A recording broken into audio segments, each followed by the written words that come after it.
네, 요즘 정치권 상당히 분주한 모습입니다. 안철수 의원의 국민의당과 천정배 의원의 국민회의가 어제 전격적으로 통합을 선언했는데요. 국민의당의 이런 통합 움직임에 문재인 더불어민주당 대표는 정의당과의 선거 연대로 맞불을 냈습니다. 새누리당은 친박계 핵심으로 꼽히는 최경환 전 부총리가 해외 출장을 마치고 국회를 복귀하면서 총선 공천을 둘러싼 친박과 비박계 신경전이 고조되고 있습니다. 정치권 소식 알아보겠습니다. 양승함 연세대 교수 그리고 추은호 YTN 해설위원 나오셨습니다. 어서 오세요. 네, 안녕하세요. 예, 먼저 좀 여권 소식을 짚어보겠습니다. 최경환 전 부총리, 친박계 좌장이다라고 할 수 있는데 요즘 김무성 대표와 연일 각을 세우는 모습을 보여주고 있더라고요. 그렇습니다. 김무성 대표와 최경환 전 부총리 인재 영입을 놓고 한 차례 장외에 서지만은 조금 이렇게 서로 다른 의견을 주고받았는데 최근에 또 이런 이야기를 했습니다. 홍문종 의원이 최경환 전 부총리를 최고위원회 지명직 최고위원으로 임명하지 않은 거를 두고도 이렇게 과연 그것이 올바른 것이냐라는 식으로 이렇게 또 친박계 핵심인 홍문종 의원이 이렇게 지적을 하고 거기에 대해서 또 김무성 대표는 당에서 정한 일을 가지고 뒤늦게 또 이렇게 왈가왈부하는 것이 옳으냐 이런 태도를 보였습니다. 저는 그 문제를 가지고 이렇게 봅니다. 홍문종 의원이 그런 식으로 생각을 할 수는 있겠습니다만 최경환 전 부총리 정도 급이면은 지명직 최고위원으로 최고위원회에 들어가는 건 좀 급이 안 맞다고 생각을 하고요. 그래서 그건 전적으로 홍문종 의원의 개인적인 생각이다. 저는 그렇게 생각을 하고 최경환 전 부총리도 굳이 지금 단계에서 최고위원회의에 지명직으로 들어가고 싶은 그런 마음은 없을 거라고 생각을 합니다만은 하지만은 지금 새누리당 내부에서 인재 영입 문제 또 이제 곧 이어 발족할 공천관리위원회 그 위원장을 누가 하느냐 또 그 위원 구성 문제를 어떻게 하느냐를 그런 문제들을 놓고 양측 간에 이런 갈등까지는 아니지만은 신경전은 계속될 것은 불가피해 보입니다. 예, 지금 이제 공천관리위원회도 말씀해 주셨고, 이제 친박계를 중심으로는 최경환 전 부총리의 역할론이 계속해서 지금 나오고 있는데, 말씀하셨듯이 갈등까지는 아니더라도 앞으로 계속 잡음일 것 같은데 어떻게 보십니까? 네, 계속 줄다리기를 하겠죠. 지금 친박과 비박의 총선에서 어떤 성적을 거두느냐가 아마 최대 중요한 관건인데, 그 이전에 공천 과정이라든지 이런 데서 분명히 불협화음은 상당히 일어날 것 같고요.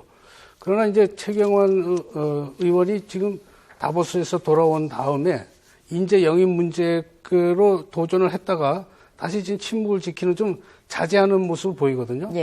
만일 친박과 비박 간의 이 내부 불화가 잦아지면은 표 떨어지는 소리가 나는 거죠. 그래서 아마 새누리당 내에서는 서로 친박과 비박이 앞으로 좀 더 상황을 조절해야 되고 홍문종 의원 같이 그렇게 구체적으로 남의 마음을 읽는 것 같이 그렇게 얘기해서는 좀 곤란하지 않느냐 그런 생각이 듭니다. 예. 진짜 속내는 올지, 서로 좀 복잡할 것 같지만, 일단, 대외적으로는, 그렇게 이제 신경전을 벌이는 모습이 당 차원에서는 좋지 않을 것이다라고 내다보는 것 같습니다. 이런 가운데 새누리당 지도부 20대 총선 불출마를 선언했던 김태우 최고위원에게 또 험지 출마를 제안을 했습니다. 김 최고위원은 지금 고사를 한 상태죠? 그렇습니다. 당에서 지금 김태우 최고위원에게 권유한 데가 마포을입니다. 마포을은 더불어민주당 정청래 최고위원이죠. 정청래 의원이 있는 곳인데 사실 새누리당 입장에서 보면은 정청래 의원은 어떻게 보면 눈에 가시 같았을 겁니다. 계속 저격수 비슷하게 강성 발언을 많이 쏟아내고 하기 때문에 정청래 의원과는 어떤 식으로 좀 강한 상대를 보내야겠다라는 생각은 있을 겁니다.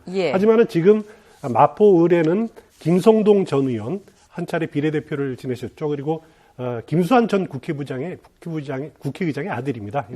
그리고 황인자 의원 비례대표 의원이죠. 그리고 최진영 변호사가 새누리당 예비 후보를 등록했거나 아니면 뛰고 있는 상황이고요. 그래서 근데 문제는 김태호 최고위원이 불출마 선언을 한 차례 했기 때문에 본인 지금 단계로서는 불출마 의사를 그렇게 걷어들일 생각이 없다라는 지금 뜻을 밝히고 있는 것 같습니다. 예. 하지만은 뭐 정치라는 건 생물이기 때문에 당에서 권유가 강하다면은 또 변화될 가능성도 남아 있습니다. 예, 앞서서 이제 문대성 의원도 불출마 선언 한 달 만에 번복을 했잖아요. 그 사태는 어떻게 보셨습니까? 아무래도 이 정치에 한번 발을 들여놓으면 쉽게 그만두지는 못합니다. 이 정치라는 게 이게 일종의 마취와도 같은 그런 효과가 있어가지고 한번 그 맛을 보게 되면 이제 자꾸 생각이 나는 거죠. 예. 물론 일단 이제 상황에 따라서 자기가 마음을 결정했습니다만 당의 요구가 있고 그러면 이제 이제 뭐 특히 험지 출마로 얘기가 되니까 그 정도면 뭐 한번 뭐 설사 실패하더라도 괜찮겠다 이런 생각을 하게 될 거고요. 김태우 의원도 사실은 지난번에 그 최고위원직을 사퇴했다가 다시 돌아온 적이 있습니다. 그런 것처럼 이게 이 선거에 정치하는 사람이 국회의원 선거에 안 나간다? 이것은 굉장히 정치를 포기하는 것 같은데 아직 그냥 정치 자체를 그만두진 않고 있거든요. 저는 그 사퇴 정치 안 하겠다는 그 이유, 그러니까 출마 안 하겠다는 그 이제 배경이 좀 의심스럽습니다만, 아마 당에서 강하게 하면은 어느 정도 주가를 올리고 마지막 순간에 그 자당지 후보들이 비교적 약한 편이기 때문에 경선에 참여해서 공천을 획득하고 정청래 의원과 붙을 가능성이 높다. 저는 그렇게 예, 김태우 의원도 어쨌든 자신의 입장을 좀 번복할 가능성이 있다라는 말씀이시군요. 네. 알겠습니다. 앞으로 좀 추이를 지켜보고요. 이번에 더불어민주당 좀 짚어보겠는데요. 로스쿨 압력 의혹 또 시집 강매 논란을 빚었던 신기남 노영민 의원. 중징계가 내려졌어요. 이렇게 그렇습니다. 되면은 총선 출마가 불가능한 건 아닙니까? 현실적으로 지금 단계로서 이게 굳어진다면은 총선 공천 신청조차도 못하는 그런 상황입니다. 지금 신기남 의원 경우에는 당원 자격정지 3개월 그리고 노영민 의원 같으면은 6개월을 받았는데요. 그 신기남 의원은 강서갑에서 4선을 한 의원입니다. 그리고 예. 뭐 그 어려운 위기 중요한 고비 때마다 문재인 의원 대표를 지지했던 뭐 그런 입장이고, 노영민 의원 같은 경우는 충북 지역에서 3선을 한 의원이고, 또 어떻게 보면 문재인 대표의 최측근이었죠. 그래서 어떻게 보면 문재인 대표로서는 물론 이제 당권을 다 내려놨습니다만은 예. 읍참마속의 심정이라고 표현할 수 있을 겁니다. 하지만은 그 김종인 선대위원장으로서는 어떻게 보면 국민의 눈높이를 맞춰야 된다. 그리고 안철수 그 국민의당과의 어떻게 보면은 그 야권 주도권을 확보하기 위한 경쟁에서 뒤처지면 안 된다. 예. 그렇기 때문에 나름대로 좀 혁신적인 그런 모습을 보여줘야 된다. 그런 그 생각들을 좀 한 것 같습니다. 물론 그건 김정인 위원장이 한 게 아니라 윤리심판원은 뭐 별도의 안병욱 위원장이 별도의 조직이 있기 때문에 예. 뭐 했겠습니다만은 그런 그 당내의 기류, 당내 분위기들이 충분히 영향을 미쳤을 것으로 이렇게 생각이 됩니다. 그렇군요. 당내 분위기가 이제 아무래도 좀 기류에 영향을 미쳤을 것이다라는 분석인데, 이렇게 되면 이제 앞으로 더불어민주당에서 공천 구도에도 아무래도 영향이 좀 있겠죠. 어떻게 예상을 하십니까? 지금 뭐 혁신위원회에서 이미 공천에 대한 그런 아주 혁신적인 개혁적인 공천 제도를 이미 준비했기 때문에 아마 그 기준에 따라서 갈 것 같습니다. 뭐 부조리가 의혹이죠. 이게 확실한 무슨 처벌을 받은 거 이런 거는 아닌데, 의혹이 있더라도 그것이 부도덕하다면 그 기준을 상당히 이제 도덕성의 기준을 높게 잡겠다. 그래서 새로운 모습을 보이겠다. 그런 의도가 있는 것 같습니다. 예, 그렇군요. 이런 가운데 이제 어제 김종인 위원장이 주재하는 더불어민주당 선거대책위원회 첫 회의가 열렸습니다. 좌석 배치를 두고 좀 여러 말들이 나오던데요. 그렇습니다. 어떻게 좌석 배치가 됐길래 그럴까요? 사진이 좀 나왔으면 좋겠는데요. 예. 그 김종인 위원장의 양측으로 한쪽은 박영선 의원이 있고, 예. 그리고 또 그 왼쪽 또 반대쪽으로는 양향자 영입인사죠. 고절 출신으로 영입인사였던 양향자 위원이 이렇게 자리를 했습니다. 그리고 여기 뭐 자리는 좀 다르게 이렇게 서 있기 때문에 좀 달리 나옵니다만, 앉아 있는 모습을 보면은 박영선 의원 옆에는 이용섭 전 의원, 예. 그리고 양향자 비대위원 옆에는 이철희 전 의원, 이런 식으로 예. 그 한쪽으로는 당에 잔류한 인사들 혹은 복당한 인사들이 있고 또 반대쪽으로는 영입한 인사들이 이렇게 예. 쭉 배치를 했습니다. 반면에 그 문재인 대표랑 가까운 그 진선미 의원 또 유은혜 선대위원장들은 좀 멀리 떨어져 있는 뭐 그런 자리를 배치했습니다. 이것으로 봐서는 뭐 자리 배치 문제이긴 합니다만은 김종인 위원장이 나름대로 초기에 친노 패권주의 뭐 바로 세우겠다라고 하다가 최근 들어서는 그 친노 패권이 뚜렷이 드러나는 것이 없다 이렇게 약간 좀 물러서는 그런 듯한 모습을 보였는데 예. 하여튼 자리 배치를 봐서는 자기의 길을 가겠다. 자기 나름대로 고집을 갖고 일을 하겠다라는 예. 의지는 보여줬습니다. 결국 그 이런 자리 배치에서 보여주듯이 김종인 위원장이 할 일은 단순하게 당을 관리하는 사람이 아니라 임시로 관리하는 사람이 아니라 야당의 미래를 본인의 손에 의해서 결정 지을 수 있다라는 중요한 사명감을 가지고 이런 예. 결기를 보여야 되지 않느냐 그런 그렇군요. 생각이 듭니다. 그 자리 배치에도 어쨌든 김종인 위원장의 어떤 의중이 고스란히 드러났던 것 같습니다. 이런 가운데 김종인 위원장 오늘 또 한 방송에 출연해서 오는 총선에서 의석수가 한 석이라도 더 많아야지 문 대표가 책임론을 피할 수 있을 것이다라는 발언을 했거든요. 어떤 의중이 담겨 있다고 볼 수 있을까요? 뭐 항상 이게 기본이 이제 본전을 해야 되는 게 아니냐. 그러니까 대개 선거 지난 선거보다 다음 선거에서 더 많은 의석수 차지하는 게 이제 성공적이다 이렇게 이제 일반적으로 평가하고요.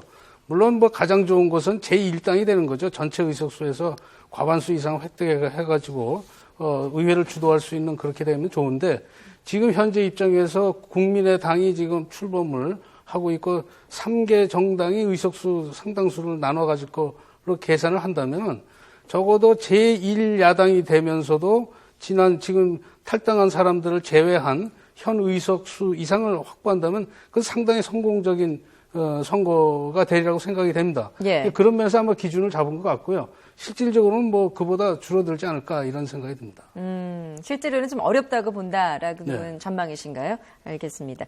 이런 가운데 이제 문재인과 안철수 사이에서 고민을 했던 천정배 의원, 어제 안철수 의원과 통합을 선언을 했습니다. 어떤 배경이 좀 자리를 잡고 있었을까요? 그동안 안철수 의원의 국민의당 경우에는 호남 지지율이 상당히 좀 초반에 높다가 떨어지는 추세였지 않습니까? 한상진 위원장의 이승만 전 대통령 국구 발언, 그리고 영입 인사들 취소 파동, 뭐 이런 것들이 또 좀 부진한 영향을 좀 미쳤던 것 같고요. 반면에 천정배 의원의 국민회의죠. 이 당으로서는 어떻게 보면 지역당으로 매몰되는 것 아니냐. 그리고 예. 안철수 의원의 신당 추진에 밀려가지고 스스로 이렇게 자기 위치를 제대로 찾지 못하는 그런 모습이었는데 두 세력이 합쳐짐으로써 어떻게 보면은 호남 지역에서의 나름대로 확고한 기반을 예. 가지는 그런 전기는 마련됐다고 봅니다. 어떻게 보면은 이건 좀 지역 연대의 의미가 좀 강한 측면이 있고요. 물론 예. 정체성 면으로 보면은 안철수 의원에 보면은 중도 개혁 뭐 이쪽을 선호하지 않습니까? 천정배 의원 경우에는 그래도 제도권 내에서는 가장 개혁적인 진보적인 성향을 보이고 있는데 두 세력이 합쳐짐으로써 정당의 이념의 스펙트럼이 좀 넓어졌다. 그래서 포용력이 좀 커진 것 아니냐 이런 긍정적인 측면은 있습니다. 예. 하지만은 또 비판적으로 보면 아까 말씀드렸듯이 너무 호남 지역에만 매몰되는 것 아니냐 예. 이런 비판은 좀 받아도 마땅하다고 생각합니다. 예, 일단 뭐 호남 민심에는 어떤 변화가 좀 가져올 거라고 예상이 되지만 말씀하셨듯이 좀 부정적인 영향도 없잖아 있지 않을까요? 이게 지역 연대라는 쪽으로 비춰지면요. 네, 사실상 이게 합종연행의 시작이다 이렇게 볼 수가 있습니다. 앞으로 이제 박주선 의원이나 정동영 의원, 그다음에 이제 최재천 의원 이런 분들이 이제 아마 가입하게 될 그런 가능성이 굉장히 높은데 실질적으로 이분들은 이제 박주선 의원은 신민당을 창당한 상태고요. 정동영 의원은 지금 따로 있습니다만 그런 분들이 서로 지역 중심으로 합침으로 해서 합정연행의 아마 대표적인 이런 사례가 될 것 같고요. 예. 천정배 의원과의 합당이 과연 호남 민심을 바꿀 수 있겠는가? 저는 더 떨어지는 거는 막았을 거다라는 그런 생각이고요.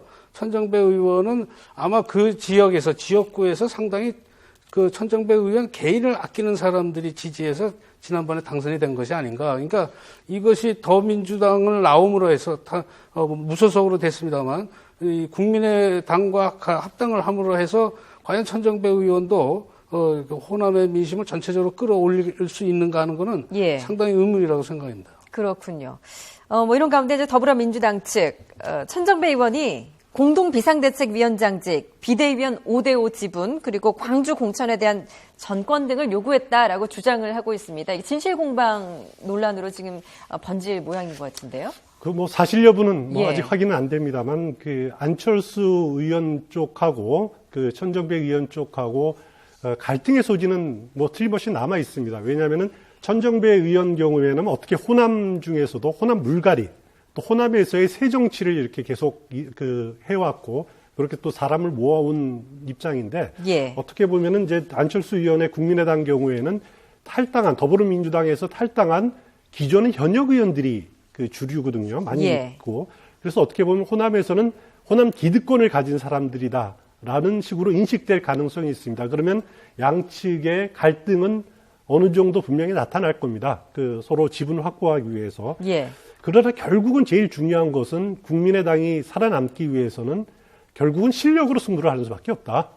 그 어떤 참신한 인물 그리고 정책 또 비전으로 할 수밖에 없는 것 아니냐. 예. 그런 것들을 보여줘야지 유권자들한테 호남 유권자들한테도 지지를 받지 단순하게 그 자리에 터줏대감이다. 예. 또 이런 식으로 승부를 받는다는 것은 좀 구정치가 아니냐 그 자체가 그런 생각이 됩니다. 예. 이번 이제 천정배 의원의 그 국민의당 합류에는 이제 김한길 의원이 큰 역할을 한 것으로 알려지고 있는데, 뭐 김한길 의원, 안철수 의원 간의 갈등 이야기 요즘 좀 솔솔 나오고 있는 것 같아요. 이런 가운데 이제 이런 천정배 의원의 영입이 어떤 이런 구도 같은 걸 좀 바꿔놓을 수 있을까요? 네, 상당히 바꿔놓을 수가 있습니다. 그러니까 아마 김한길 의원의 역할이 좀 올라갔고요. 그동안에는 예. 이제 안철수 의원의 중심으로 이렇게 당이 운영이 되다가 나름대로 역할을 한 거죠. 근데 김한길 의원이 이미 이제 더민주당에 있을 때부터 천정배 의원을 합당시키려고 상당히 노력을 했죠. 그러다가 이제 당이 바뀐 상태에서 성공을 한 건데, 예. 아마 그래도 천정배 의원에 대한 예우라든지 여러 가지, 그 다음에 지분 문제가 아마 상당히 뭐 지금 발표는 안 되고 있습니다만은 지분 문제가 서로 어느 정도 얘기는 되어 있지 않을까 이런 생각이 듭니다. 왜냐하면 더민주하고 합당을 논의하는 과정에서 광주 지역의 공천권은 자신이 확보한다라는 그런 조건을 내걸었던 거로 알려지고 있는데요.